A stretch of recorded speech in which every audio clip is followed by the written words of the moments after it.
Welcome to the Wednesday edition of the Brownwood Lions Coaches Show here on KOXC. I am Derek Stuckley along with Brownwood Lions Athletic Director Mitch Moore. And it is very cold outside. It was very cold last night at the soccer games, but the Lady Lions got them a big win. Yeah, it is cold. I mean, it's real cold. And last night was cold, and it seemed like it was sleeting too. It was. Throughout, especially that second game. But, we bumped those games up to 4 and 5:30 to try to get in front of the weather. And weather came pretty quick yesterday. Did. So, but soccer goes on. Everything else we kind of put on hold, but soccer keeps playing. So, yes, but a great win for the Lady Lions. Stephenville has been the top of our district in soccer, girls soccer, for a while now, and they played in state championship just a few years ago, and so they have made deep playoff runs.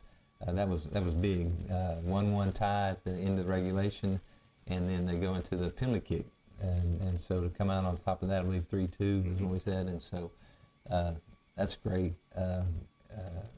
It's just, in that weather, in those conditions, and to just fight like that till the end, and then come out with a victory, and put yourself in a great shape after first half of district. So they run 4-0, undefeated for the first half of district, put themselves in a good position moving forward, and so good for the Lady Lions, and then they'll get that second half started this Friday, but we'll talk about it in a minute. But great win, Coach Musqueda Walker.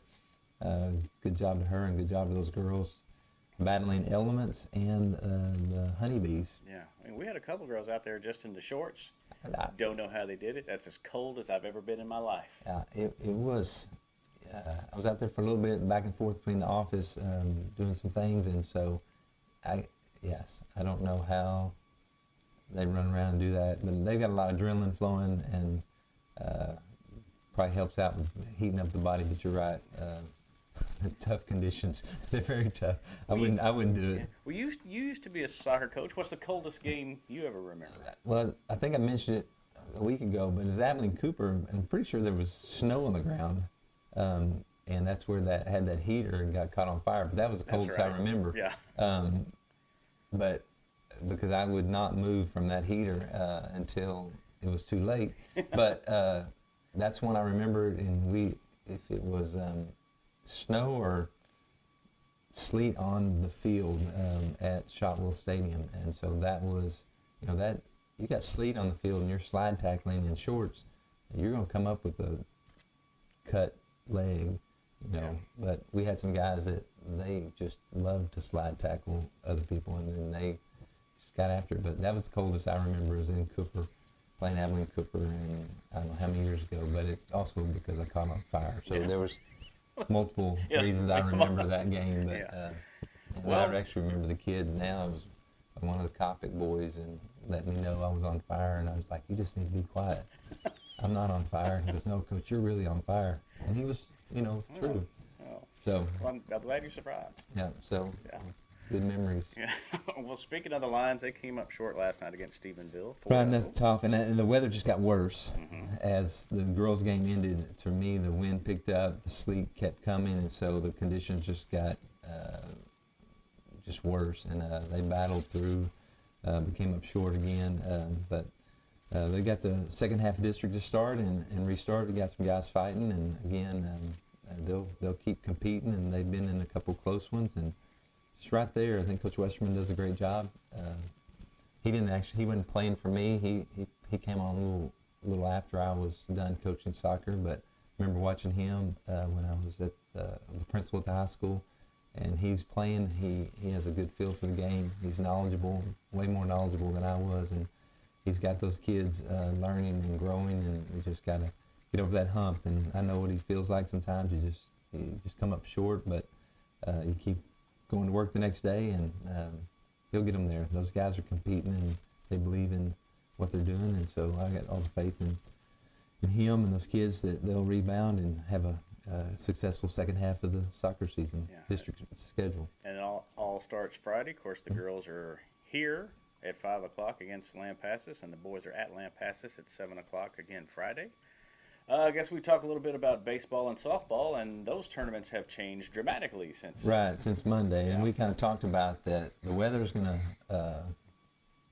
it's gonna play a factor. So we have canceled the games for Thursday due to today's just extremely cold. Tomorrow's another extremely cold. Friday warms up a little. It's still cold, but it's getting to temperature to think that we can get games in. So the Lady Lions will be playing 2 games on Friday, 10 and 12. Both those will take place at our facility, and then they'll come back on Saturday and play 3 games, 9 o'clock, 11 o'clock, and 3 o'clock.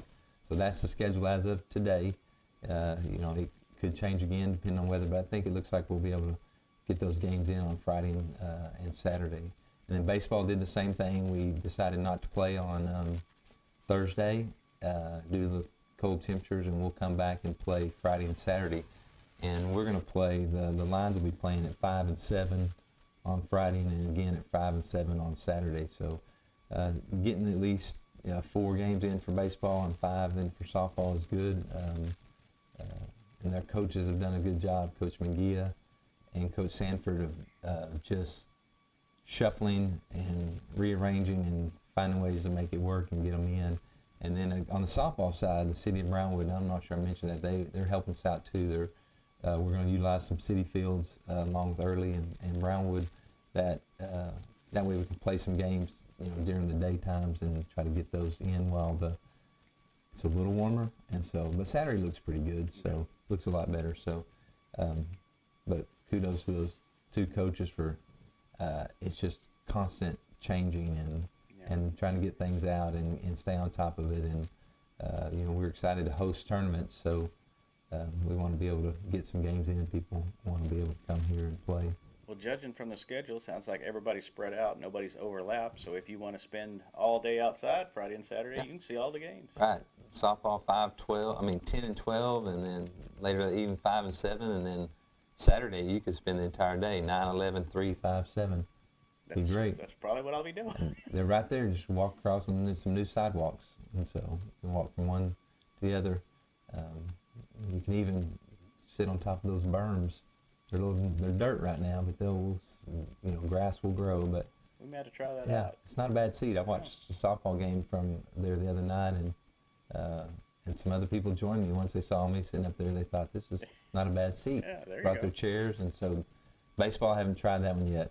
I'll get on it to watch over, see how that looks from out in right field. Okay. Well, as far as the rest of the week and the schedule with weather, how do things look?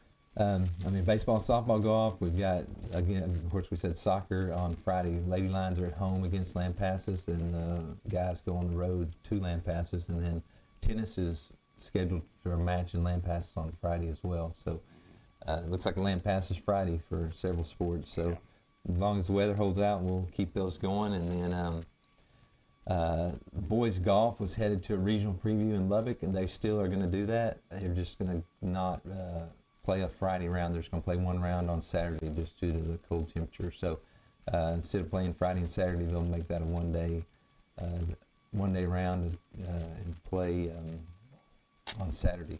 I think all those guys are familiar with that course. We have to go up there for regionals, and we've been to regionals however many years in a row these past few years. So I think they're all familiar with that course, and so you like to play it once. If you can before regionals, try to get back there this year. I think we have a good shot of doing that with our golf team to be at the top of the district and then back to regionals. And I guess 3 out of 4 have played in the state tournament, so I think that's right, 3 out of 4 this year's group. So I'm sure that's their goal, is to get back to that state tournament, and they have got the ability to do that. And so add in a couple of new ones that weren't on the varsity last year.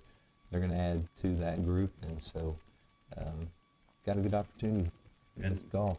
And then track, of course, have changed their things up a little bit. Yeah, the Brock relays got canceled for Thursday.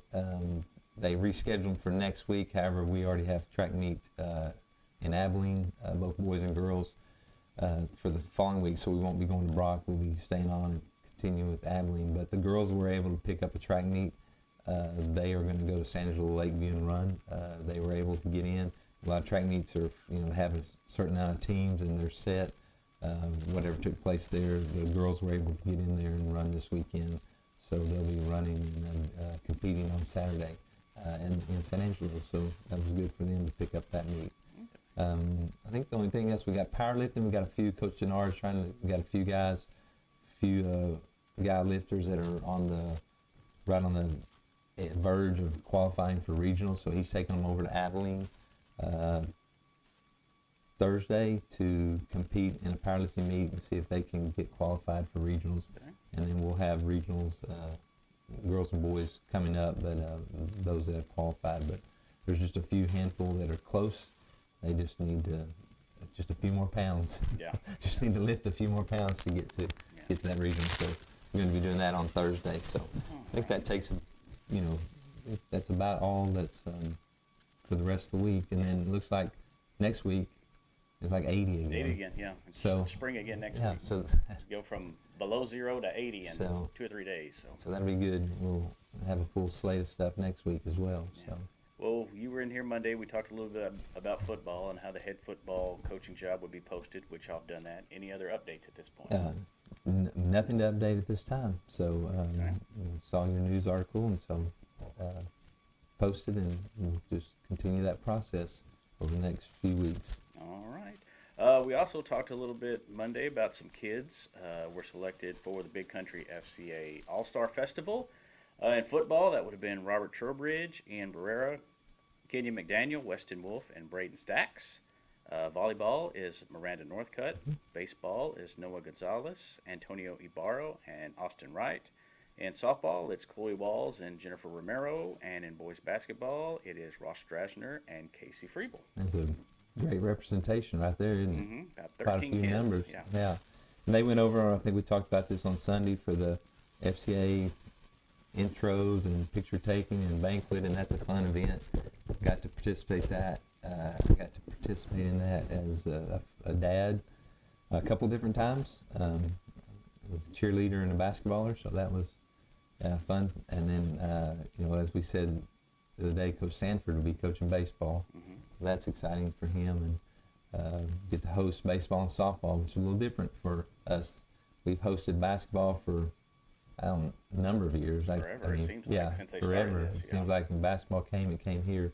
And so I'm not sure all the other locations, but we're getting baseball, softball this year, and so I think that's fitting for us.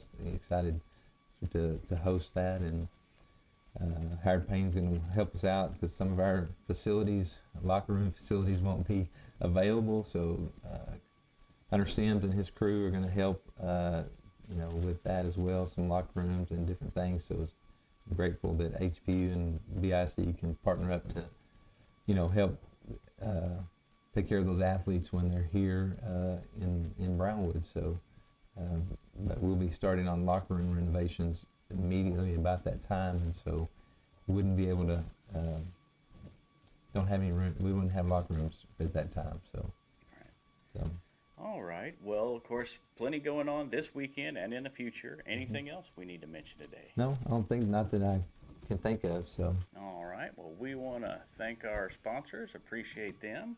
And everybody try and stay warm. We will be back here Monday on the Brownwood Lions Coach Show on KOXE, KOXE.com, and the KOXE app.